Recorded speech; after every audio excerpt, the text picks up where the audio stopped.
ganyan na nagawa mo, anak? Wow!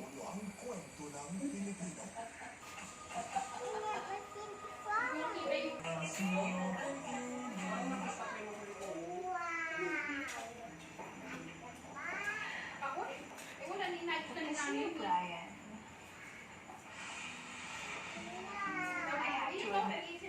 Be, ba't pwede kabit-kabit na? Hindi pa yan ako.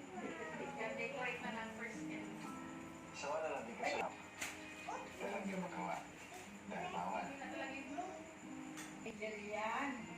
Guys ko, alam ko na... Wow! Kasi nalawa mo talaga. Pero naiisip ko ikaw kay gaya natin.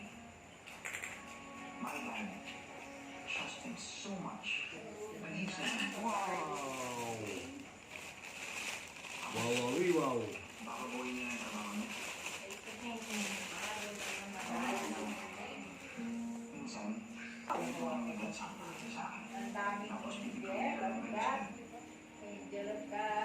Sorry again for causing trouble dito sa inyo.